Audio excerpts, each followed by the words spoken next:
Hello everyone, I'm Vanessa Di Caruña from BS Ed 2B, and our topic in this lesson is the Unit 3 Bilingual Education Programs, the Lesson 1 Bilingual Education and Bilingual Education Policy in the Philippines.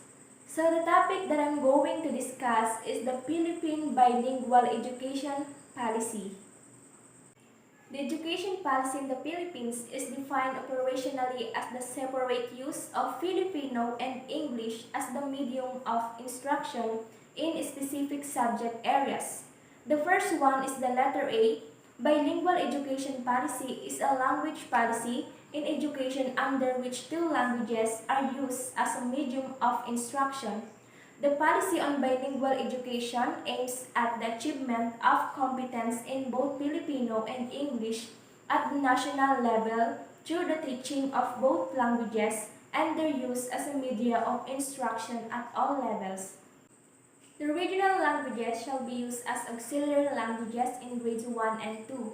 The aspiration of the Filipino nation is to have its citizens possess skills in Filipino to enable them to perform their functions and duties in order to meet the needs of the country in the community of the nations.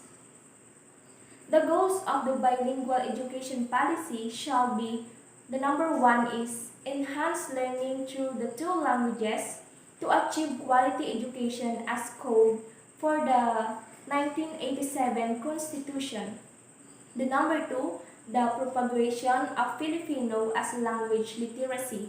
Number three, the development of Filipino as a linguistic symbol of the national unity and identity.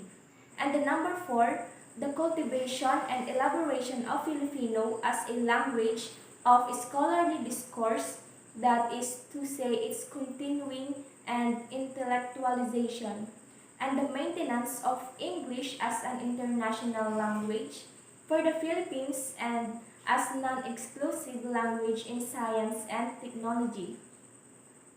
This letter B, bilingual education policy aims to achieve national competence in both Filipino and English through teaching both languages in schools. Since they are used as a media of instruction at all levels, believed to improve quality education for all Filipinos to be able to perform their functions and duties as a Filipino citizens. This policy also aims to produce students who are fluent in both Filipino and English, as this will benefit our country and its development in the long run, because the more proficiency they are in these languages are better they will be performed in their duties and allowing our country to grow even faster. And the letter C, Filipino and English shall be used as a media of instruction. The use of allocated to specific subjects in the curriculum as indicated in the Department Order Number 25 Series of 1974. And the letter D, the regional languages shall be used as auxiliary media of instruction as the initial language for literacy where needed. So there is no language, of course, with the regional languages because they are not set aside. They are also used especially when it comes to the initial language or literacy, or it's being used as a support. When we say auxiliary media of instruction, it is the support language in instructing. And then the letter E, Filipino and English shall be taught as language subjects in all levels to achieve the goals of bilingual competence.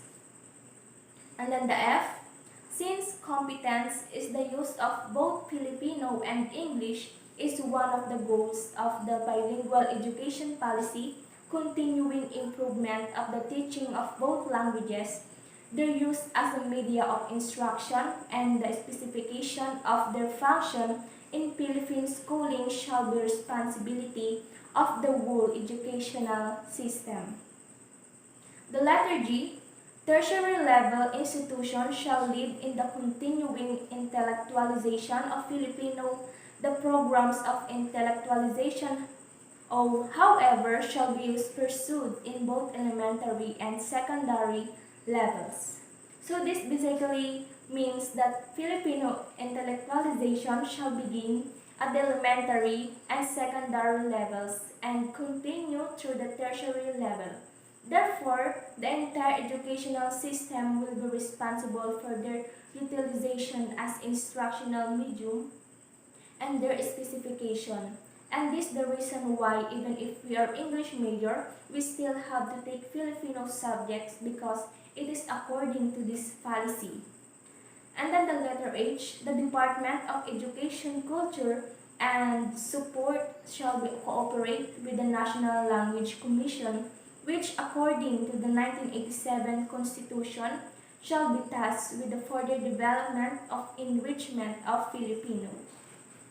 This policy highlights the idea of the Department of Education, Culture, and Sports will work with the National Language Commission since the department of the primarily responsible for the formulation, planning, implementation, and coordination of the policies, plans, programs, and projects in the areas of formal and non-formal education at all levels, where the National Language Commission shall undertake, coordinate, and promote researches for the development, propagation, and preservation of the Filipino and the other Philippine languages. And then the letter I, the Department of Education, Culture, and Sports shall be provide the means by which the language policy can be implemented with the cooperation of government and non-government organizations. And the letter J, the department shall programs funds for implementing the policy in such areas of materials production, in the service, training, compensatory, and enrichment programs. That's all my report. Thank you for listening and I hope you learned something in this topic.